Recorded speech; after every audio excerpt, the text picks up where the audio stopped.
أعوذ بالله من الشيطان الرجيم. بسم الله الرحمن الرحيم.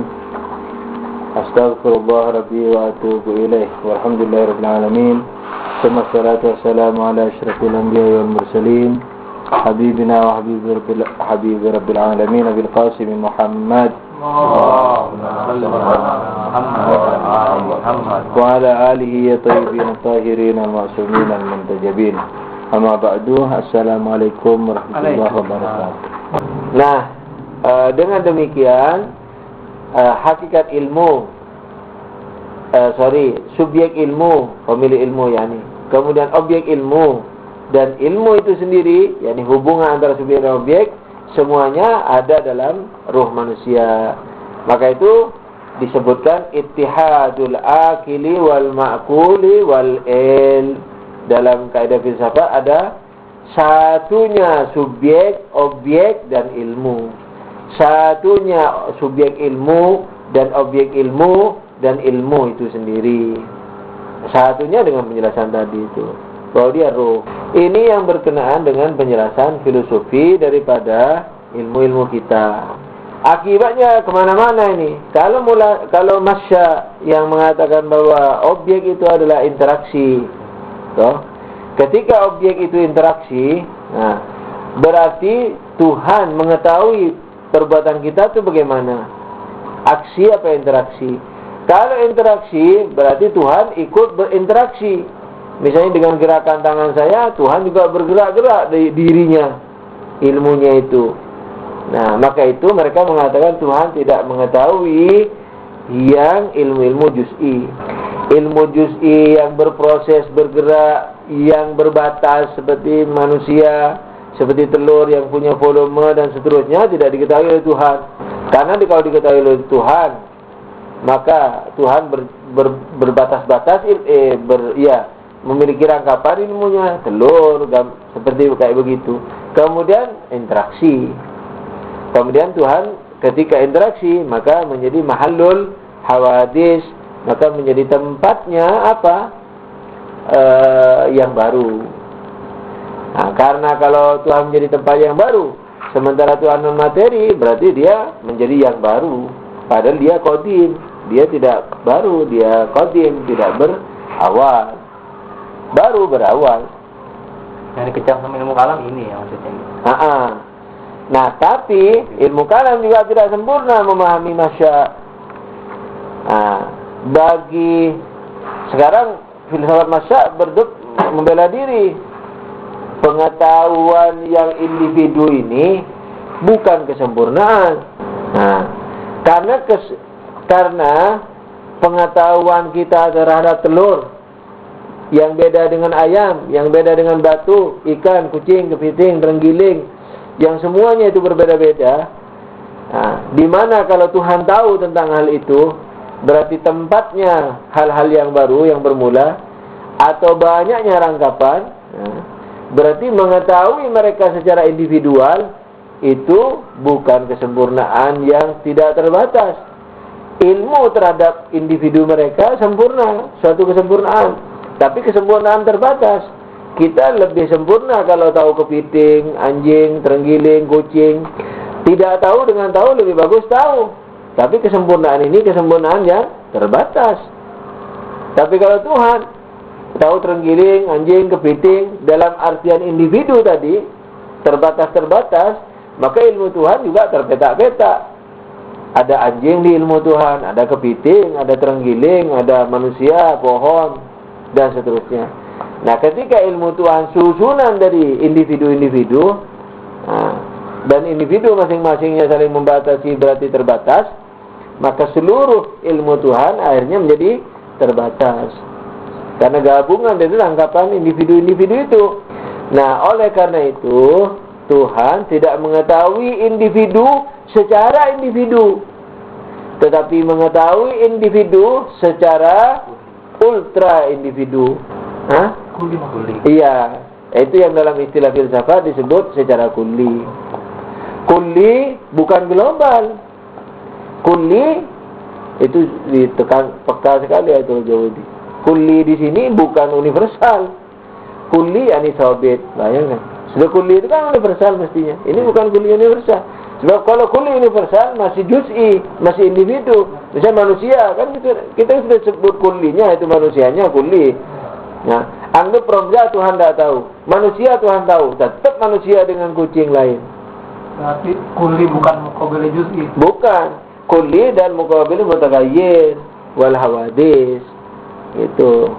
yakni sabit. Jadi Allah mengetahui manusia secara sabit, mengetahui Ramza secara sabit. Nah, kalau mengetahui Ramza secara berbeda dengan Ali, mengetahui Ramza yang minum teh, yang selalu berubah-ubah setiap harinya, berarti Tuhan mahallul hawadis wal mutaghayyir. Allah akan menjadi tempat perubahan, dan setiap yang memiliki perubahan apa? Baru. Sementara Tuhan apa? Qadir. Nah, dengan demikian maka menurut Masya, Tuhan mengetahui yang juz'i tapi bi'unwani kulli, mengetahui individu dengan kulli. Kulli yakni bukan global tapi sabit, yakni tidak berubah, tidak berpeta.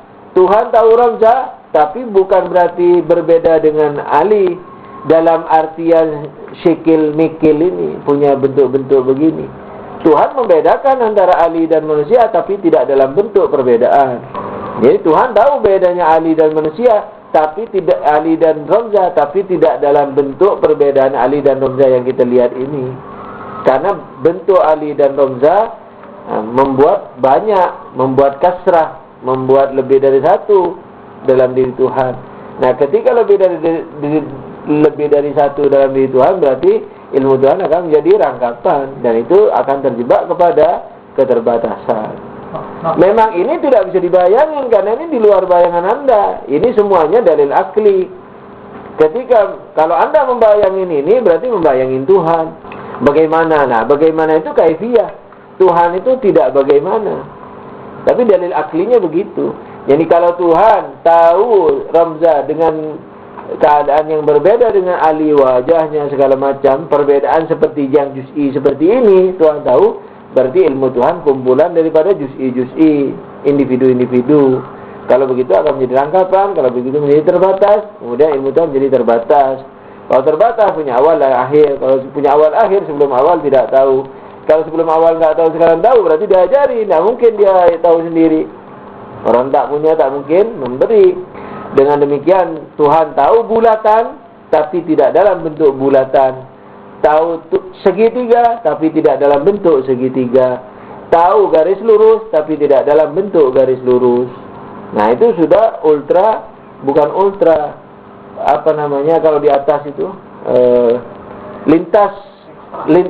lintas bentuk-bentuk dan sikil-sikil, sudah lintas dari semua itu. Makanya orang dulu pernah tanya ke saya di Makassar, kalau Tuhan tahu bulatan berarti Tuhan bulat. Ntar kalau tahu segitiga berarti Tuhan segitiga. Jawabannya apa? Tuhan tahu segitiga dan bulatan tidak dalam bentuk segitiga dan bulatan. Nah, pengetahuan yang disebut juz'i, mengetahui segitiga dalam bentuk segitiga.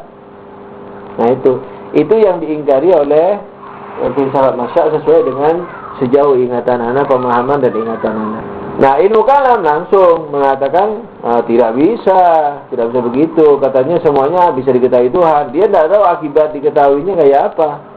Nah, kalau akibat mengetahui panas, dingin, segala macam, segitiga, segi empat, bulat, segala macam itu diketahui Tuhan, berarti dalam diri Tuhan banyak ilmu-ilmu. Oh iya, memang banyak. Oh, celaka tambah celaka. Begitu banyak, berarti terbatas. Karena masing-masing banyak itu kan jumlah dari 1, 2, 3. Nah, 1 terbatas, 2 terbatas, semuanya terbatas. Ketika terbatas dikumpulin, seluruhnya akan menjadi terbatas. Dan akhirnya ilmu Tuhan menjadi terbatas. Kalau diterapkan ke ilmu manusia juga terbatas berarti. Iya dong, ilmu manusia terbatas. Kalau manusia tidak apa-apa tahu segitiga dalam bentuk segitiga, tahu bulatan dalam bentuk bulatan. Banyak ilmunya manusia tidak apa-apa. Tahu telur, tahu ayam, masing-masing berbeda, tidak apa-apa. Karena manusia memang terbatas. Kalau Tuhan nggak bisa. Dan ini tidak bisa dibayangin kita. Karena kalau dibayangin berarti membayangin zat Allah. Dalil aklinya saja yang kita pegang itu. Makanya kelezatan akli tidak sama dengan kelezatan bayangan. Seperti apa ya, kayak apa, itu bayangan, itu perasaan. Memang kelezatan akli ini tidak seterasa kelezatan bayangan atau hayawaniyah atau rasa. Nah, jadi menurut Masya, Tuhan mengetahui terhadap yang juz'i tapi dalam bentuk kulli. Yakni apa? Tuhan mengetahui warna-warni, bentuk-bentuk. Tuhan mengetahui yang baru, yang terbatas, yang mutaghayyir, tapi tidak dalam bentuk baru, tidak dalam bentuk mutaghayyir, tidak dalam bentuk warna-warni, dan seterusnya. Mengetahui. Mungkin mereka bertanya, dari mana pengetahuan seperti itu? Kok bisa kamu yakin? Gampang aja. Katanya Masya, Tuhan sebab apa tidak sama semua ini? Sebab. Nah, mana mungkin sebab tidak mengetahui, tidak memiliki kesempurnaan akibat. Jadi Tuhan mengerti dirinya sendiri. Nah, dengan mengerti dirinya sendiri berarti mengetahui akibat. Dalilnya apa Tuhan tahu? Gampang. Tuhan adalah sebab daripada semua. Ketika Tuhan sebab daripada semua makhluk, baik langsung atau tidak langsung, sementara sebab pasti memiliki kesempurnaan akibat. Oleh karena itu Tuhan memiliki semua kesempurnaan akibat, tapi tidak dalam bentuk akibat, karena akibat terbatas. Nah, jadi Tuhan mengerti dirinya, mengetahui dirinya, berarti mengetahui akibatnya. Berarti Tuhan punya ilmu. Nah, itu yang disebut ilmu kulli, yakni tidak mutaghayyir, maksudnya sabit, gitu.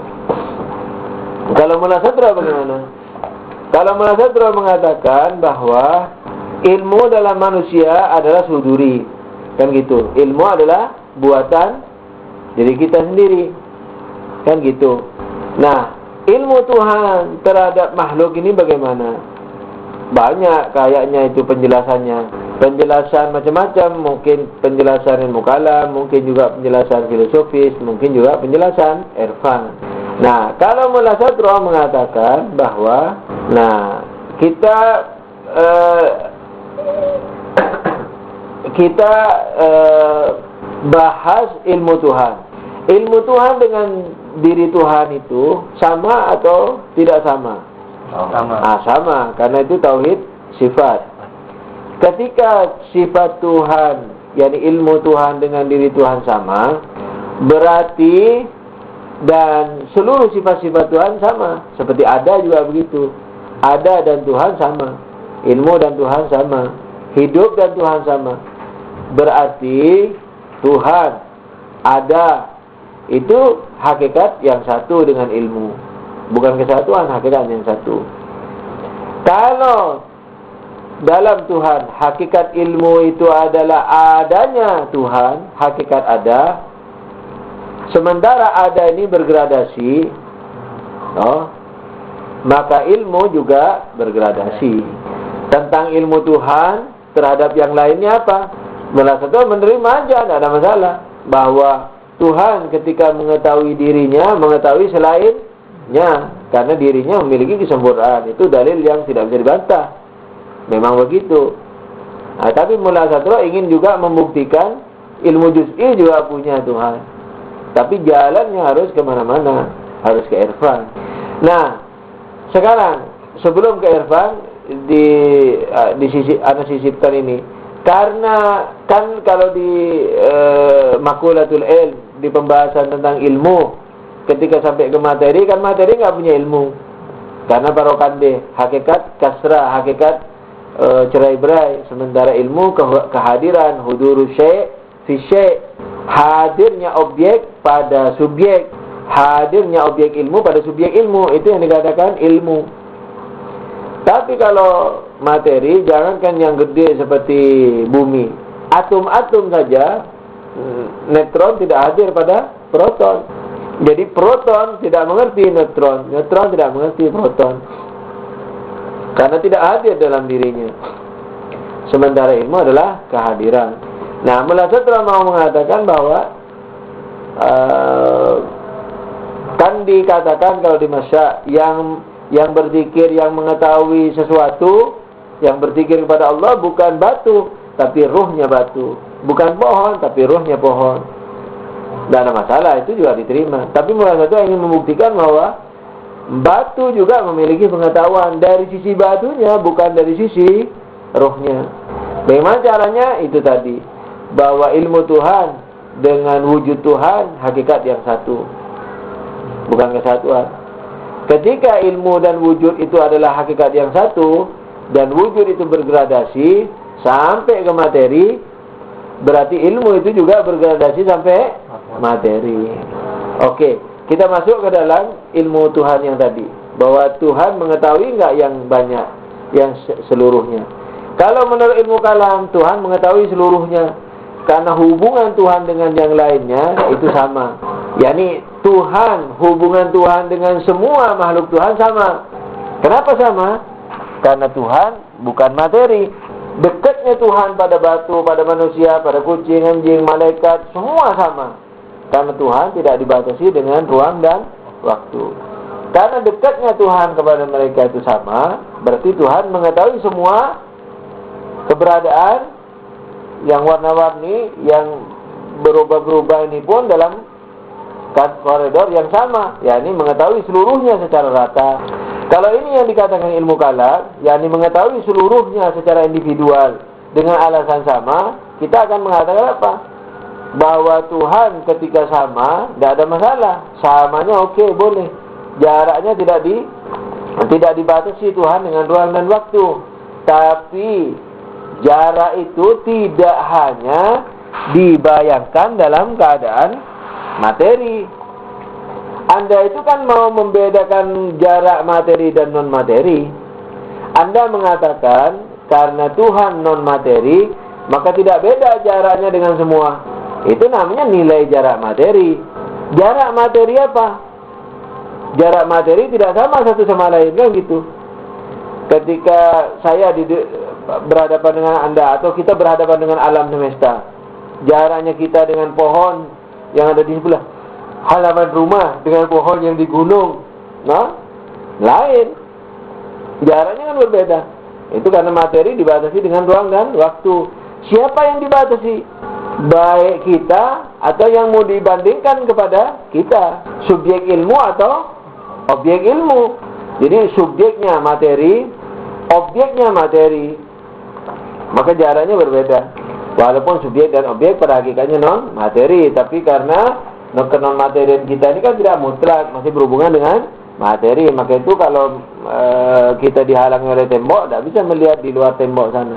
Nah, jadi jaraknya pohon depan rumah dengan pohon yang di gunung berbeda pada kita. Tidak ada masalah. Terus Anda berdalil, karena Tuhan non materi, ini maka Tuhan jaraknya kepada pohon yang ada di rumah, depan rumah, dengan pohon yang ada di gunung sama.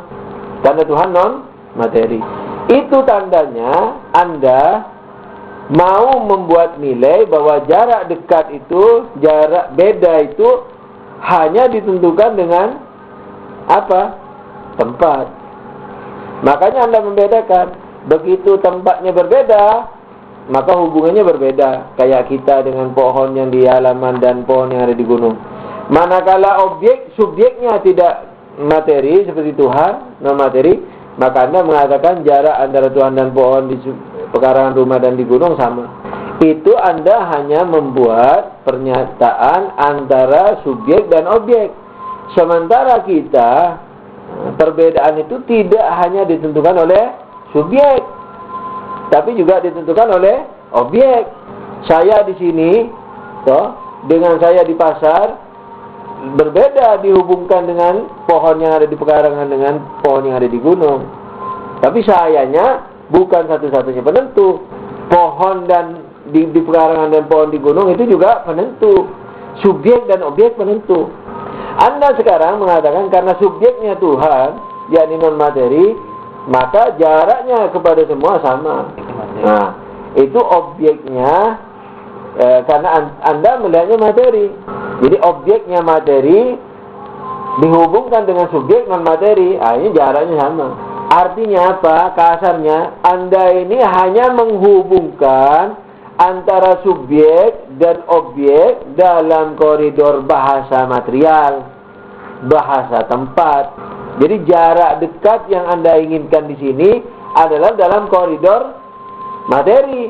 Maka itu Tuhan yang non materi ketika dihadapkan kepada pohon yang di pekarangan dengan pohon yang di gunung sama saja.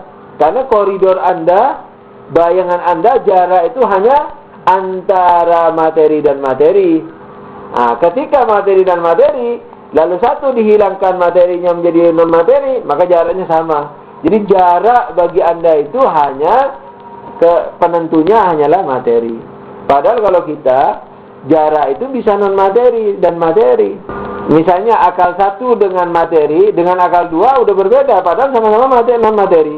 Tuhan dengan akal satu dan Tuhan dengan akal dua itu sudah berbeda jaraknya. Sekalipun dari sisi tempat mereka tidak berbeda. Kenapa? Karena tidak diikat dengan tempat. Subjeknya nggak diikat, objeknya juga nggak diikat. Sama dari sisi tempat. Tapi dari sisi martabat tetap berbeda. Makhluk Tuhan langsung, makhluk Tuhan yang tidak langsung berbeda jarak itu. Bedanya mana? Bedanya tidak langsungnya itu. Kalau akal kedua tidak langsung satu, akal ketiga tidak langsung dua. Kan dibuat oleh akal satu, dibuat oleh akal dua, yang gitu. Yani akal dua yang membuat akal tiga dibuat oleh akal satu dibuat Tuhan. Begitu jaraknya. Jarak itu bagi kita bukan hanya tempat ke tempat, sehingga kalau kita katakan tidak terikat dengan tempat lalu bersama jaraknya. Tidak sama.